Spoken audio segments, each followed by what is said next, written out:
Hi YouTube, it's me, Robert Holloway. I just got up like 30 minutes ago, did all my morning routine rituals, and I'm just trying to fully wake up.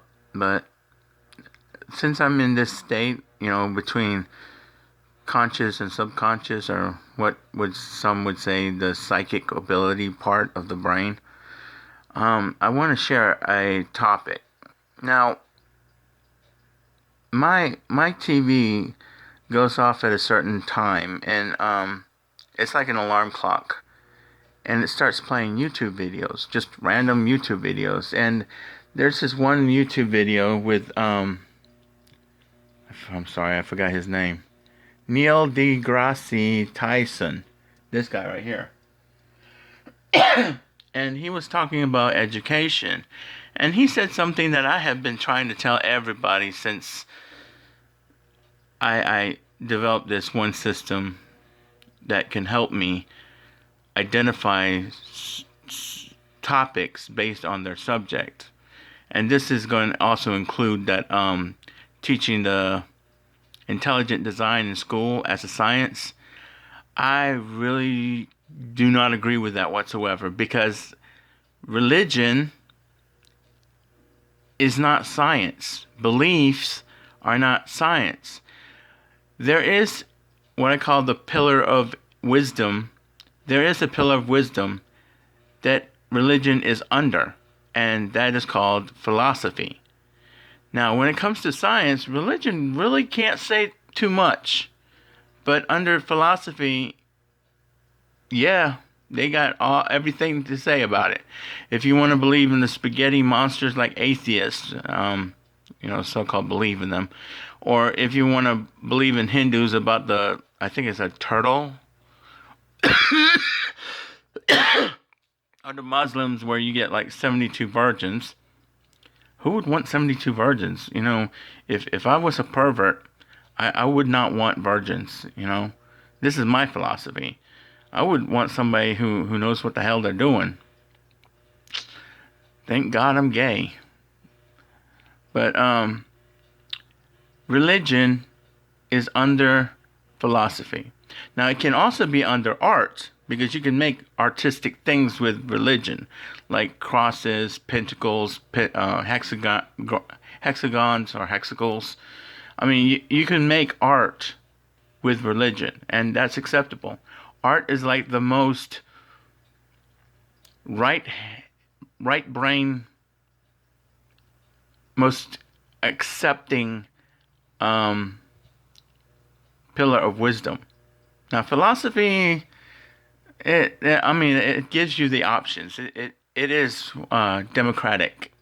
Philosophy is very democratic, because you could vote whether you believe it or not, or you want to put it on the back burner for a moment until the juice is just right. Um, Things like intelligent design is under the pillar of philosophy, not science. Now, I've said this in some of my videos before, and I stand by it.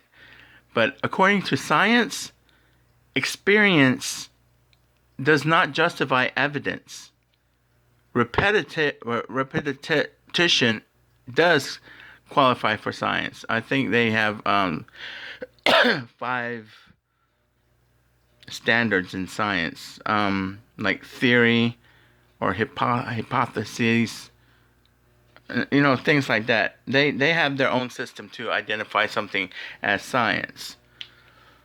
Now, the thing about science is that they love to be proven wrong, because it means there's a lot to learn. There's a lot more to learn behind the topic that they're studying. Like, for example, geology, uh, physics.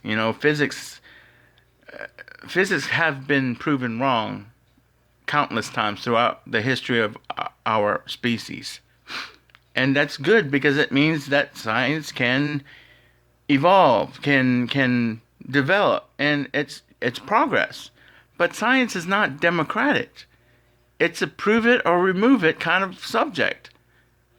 Philosophy, that's more democratic, because you could choose, you have the right to believe in certain things. You have the right to not believe in certain things, and you can even use the argument of reasoning to support you. But don't get it confused with science, because it's no matter what, science and philosophy are two different subjects that don't want to mingle together. I mean, like take astrology for example. They consider astrology, not astronomy, because a lot of you always get those two confused. Astronomy is the science of celestial bodies and whatnot. Astrology is the philosophy. Well, it's more of the art of celestial things, or like planets, while astrolatry is more of the philosophy. I like all three of them. And then you have other words like cosmology and stuff like that. Oh, I totally jumped the subject. Take astrology for example. That is more of an art, because it's dealing with creativity. It also deals with analytical, like, observation. So that part can be considered science, although it is kind of iffy. I mean, it follows science because it does observe, but at the same time it also puts its philosophy to the test, and that's what astrology is. And also things like the Myers-Briggs system. I mean, that can be in the same category as astrology, numerology. Um, excuse me. It's more under philosophy than it is under science, because even science are debating against the Myers-Briggs. So it's borderline like astrology. So it's like pseudo science, but it's true philosophy. It's true philosophy, because philosophy will accept anyone, any belief structure, any ideas.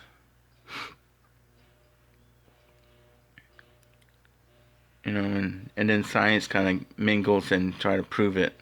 Like, like in philosophy, there's this subject called metaphysics, which means beyond the physical. Well, science doesn't believe in metaphysical things. However, they discovered with proven fact, and they have called it quantum physics. So, I mean, they changed the word of the subject to make it sound like it belongs to theirs. And that's why I was talking about, like how Christianity has taken my religion of astrolatry and turned it into theirs. Well, they've done that with all the ancient religions. I mean, like Gilgamesh. That's I'm not really familiar with that religion though, but it's under the category of paganism. So that's all I have to say. These pillars of wisdom, as I call them, they talk about subjects, and they basically categorize them.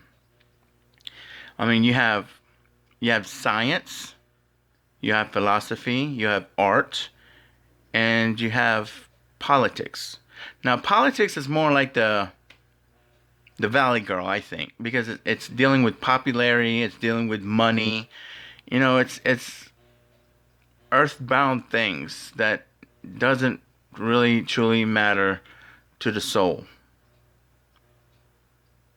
And science doesn't either, because they don't believe in souls, but they're getting to understand it a little bit more. I mean, they said that the soul weighs like 2 grams, so they're observing. Yeah, science deals with observation and repetitive evidence. So, I mean, if you want to talk about intelligent design, then you're really talking about philosophy. don't get it confused with science. Because science is a topic of its own. It needs proof. Now, you can't go around and say that, well, can you prove that it doesn't exist? No, because like so many intelligent people once say, you can't prove a negative. Can you prove that unicorns exist? Can you prove that fairies do exist? Because it has changed its name to what? Women and gay men. And I'm a gay man, so yeah, I'm a fairy.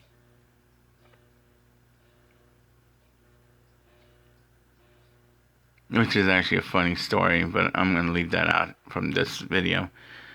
Well, okay, I'll talk about in high school.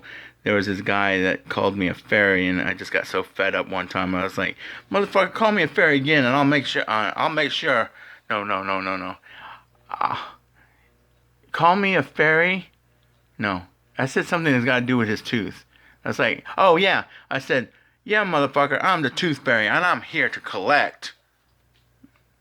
Yeah, I got really popular, so I became politician in high school. Well, thank you for watching my videos, and have a good life. Alright, bye.